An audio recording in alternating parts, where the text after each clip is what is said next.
एवं अर्थ सहित संपूर्ण सामायिक पाठ। अभी इस वर्ष सिर्फ सामायिक का पाठ, जिसकी सामायिक की विधि क्या है, उसके मूल पाठों में इच्छाकारिणम का पाठ हो, दशसूत्री का पाठ हो, लोगस का पाठ हो, नमुत्थुणम का पाठ हो, सामायिक पचकाने का पाठ, कनंग भंते का पाठ हो, हरिहंतो महादेव का पाठ हो, तो उन पाठों में कहीं हमारे मूल में तो मिस्टेक नहीं है। तो उस मूल की भूल को सुधारने के लिए, उसके अर्थ को समझने के लिए, उसकी विधि को सही विधि से करवाने के लिए सामायिक के पाठ को कंठस्थ करना, उसके अर्थ को समझना, उसकी विधि को समझना और उसके आधार पर परीक्षा देना कोई कठिन बात नहीं है। दूसरा, हमारी स्थानकवासी परंपरा में आगमों के आधार पर हमारे स्थविरों ने थोकड़ों की रचना की है, और उन थोकड़ों में से छोटे छोटे 2 थोकड़ों का इस वर्ष चयन किया गया है। 25 बोल के थोकड़े का पहले बोल से लेकर के 15वें बोल तक 15 बोल याद करना है, और छेकाय का थोकड़ा संपूर्ण याद करना। छेकाय का थोकड़ा बहुत सरल थोकड़ा है, तो इन 2 थोकड़ों का 2 भी नहीं 1.5 थोकड़े हुए, छेकाय का पूरा और 25 बोल का आधा, 15 बोल तक, तो ये थोकड़े याद करना है। और इनके आधार पर बहुत सरल प्रश्न पूछे जाएंगे, घबराने की जरूरत नहीं है। भले हमारे 10 नंबर आए, 20 नंबर आए, हमें पीछे नहीं हटना है। और मैं आपको विश्वास के साथ कहना चाहूँगा कि यदि हम थोड़ी सी मेहनत करेंगे, इस 2 महीने की मेहनत के दौरान ही हम आराम से अच्छे अंकों को प्राप्त करके एक अच्छे स्वाध्यायी के रूप में उभरेंगे। क्योंकि पूज्य गुरुदेव का भी कहना था कि स्वाध्यायी सेवा मात्र 8 दिन की सेवा नहीं है। सच्चा स्वाध्यायी वह है जो वर्ष भर अभ्यास करता है, और उस वर्ष भर अभ्यास के लिए ही पाठ्यक्रम का चयन किया गया है, ताकि हम वर्ष भर अभ्यास करके अपने आप में निखार लाएं, अपने ज्ञान में निखार लाएं, अपनी श्रद्धा में निखार लाएं, अपने चरित्र में निखार लाएं। तो इन भावों को दृष्टिगत रखते हुए हमारे संत इतनी मेहनत करते हैं, वनुवत्सी इतनी मेहनत करते हैं, प्रवर्तक श्री की इतनी प्रेरणा रहती है, गुरुदेव की इतनी प्रेरणा रहती थी। उन सब बातों को ध्यान में रखते हुए सभी स्वाध्यायों से मेरा बारंबार निवेदन है, सविनय अनुरोध, हाथ जोड़ करके विनय करना चाहूंगा कि छोटे बड़े सभी स्वाध्याय बंधु एवं बहनें विद्यार्थी बन करके, परीक्षार्थी बन करके परीक्षा में बैठे, परीक्षा में भाग लेवें और एक अच्छे स्वाध्याय होने का परिचय देवें। प्रवर्तक श्री जी के पास जब ये सूचना पहुंचेगी, खबर पहुंचेगी, इतने सदस्यों ने भाग लिया, और गुरुदेव भी जहां कहीं भी होंगे वहां पर उन्हें पता चलेगा कि मेरी नेश्राय में बने हुए, मेरी छत्र छाया में बने हुए स्वाध्याय संघ आज गतिमान है। वह अपने नैतिक विकास में, अपने शैक्षणिक विकास में, अपने चारित्रिक विकास में आगे बढ़ रहा है, तो उन्हें भी अवश्य खुशी होगी। तो बंधुओं, मेरा बारंबार फिर से पुनः निवेदन है कि बहुत सरल पेपर है, घबराने की कोई जरूरत नहीं है, बहुत सरलता से हल करना है। इसी प्रकार हमारे सलाघनीय पुरुषों में से 24 तीर्थंकर भगवान के नाम भी हमें याद है या नहीं, हमें अपनी परीक्षा लेनी है, हमें अपना गुरु बनना है। गुरु के हमारे पीछे नहीं पड़े रहेंगे हमको सुधारने के लिए। तो 24 तीर्थंकर भगवान के नाम, 11 गणधरों के नाम, 20 विहरमानों के और 16 सत्यों के नाम। तीर्थंकर, गणधर, विहरमान और सत्याजी, इन सलाघनीय पुरुषों में से इन 4 प्रकार के सलाघनीय पुरुषों के नाम कंठस्थ करना है, समझना है। और स्वाध्याय सेवा के दौरान हमारे गायन में निखार आए, इस दृष्टिकोण से हमारी परंपरा के भजन स्तवनों को कंठस्थ करने की भी रुचि रखें। जय पूज्य धर्मदास की अनमोल रचना आचार्य भगवंत गुरुदेव मेश्वर जी महाराज साहब ने की। हमारी परंपरा के सारे आचार्यों के गुणगान उस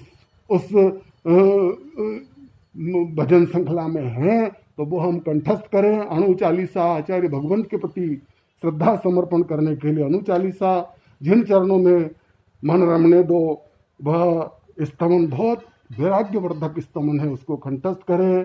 और इसी प्रकार स्वाध्याय में जाने वाले प्रतिक्रमण के बाद स्वाध्याय बंधु 24 प्रस्तुत करते हैं।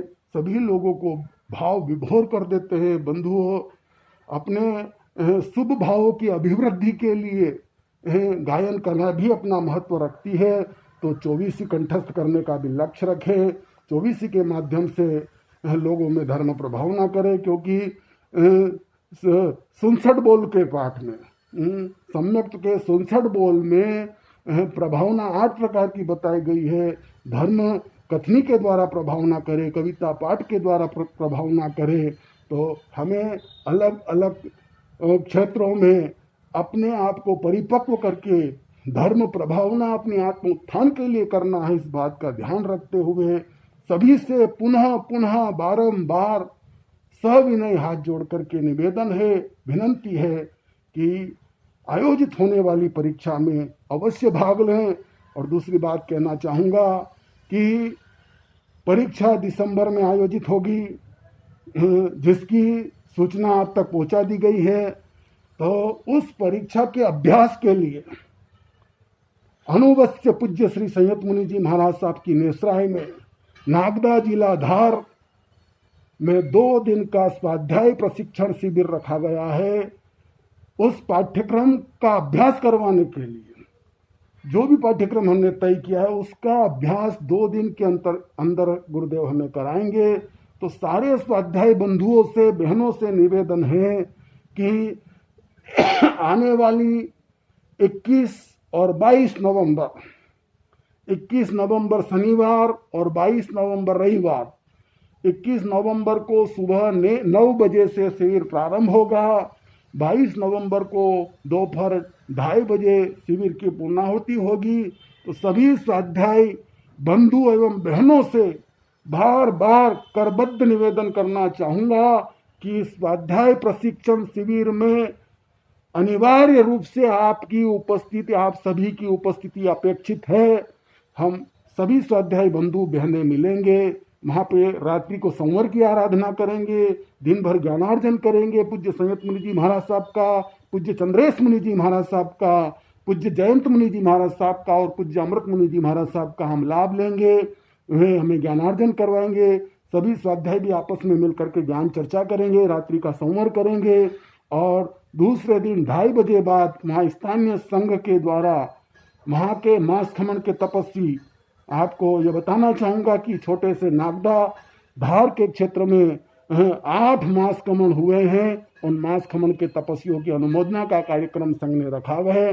तो जिसकी अनुकूलता हो वो शाम के उस कार्यक्रम में भी रुके, नहीं तो हमारा 1.5 दिन का शिविर है, 2:30 बजे समाप्त हो जाएगा। और इस 1.5 दिन का समय हमें अपने ज्ञान अर्जन के लिए, अपने ज्ञान की वृद्धि के लिए निकालना है। अवश्य निकाले, अवश्य पधारे। और दूसरा निवेदन यह भी करना चाहूँगा कि हमारे आने वाले स्वाध्यायों के लिए सभी जगह से आने के लिए वाहन की व्यवस्था भी स्वाध्याय संघ द्वारा की जाएगी। क्योंकि जैसे करई और बढ़वा जैसे निमाड़ के क्षेत्र है, तो वहाँ के स्वाध्याय मिल करके एक गाड़ी करके आ जाए, उसका पेमेंट हम स्वाध्याय संघ से कर देंगे। इसी प्रकार गुजरात के दाहोद, संजेली, लिमड़ी आदि के स्वाध्याय मिल करके एक गाड़ी वहाँ से कर ले। थानला, मेघनगर, झाबुआ से मिल करके एक गाड़ी कर ली जाएगी। कुशलगढ़ और बांसवाड़ा से मिल करके एक गाड़ी कर लें।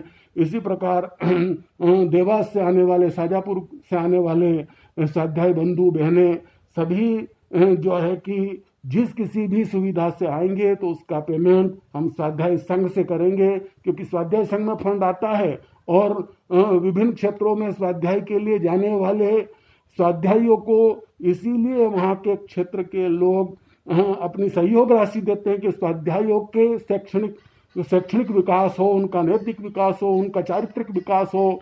और इन सभी बातों को मद्देनजर रखते हुए आपसे विनम्र अनुरोध है कि रुचिपूर्वक पूरी लगन से इस कार्य में सहभागिता देवें। सभी अवश्य रूप से पधारें। आप सभी का स्वागत है। हम सभी मिलेंगे, स्वाध्यायों का एक मिलन समारोह भी हो जाएगा, पूज्य गुरुदेव का लाभ भी मिलेगा और हमारे आने वाली परीक्षा के लिए हमारा जो है कि अभ्यास भी हो जाएगा। तो इन सभी बातों को मद्देनजर रखते हुए पुनः पुनः आप सभी से निवेदन है, अवश्य पधारे, अवश्य पधारे। जय गुरु में।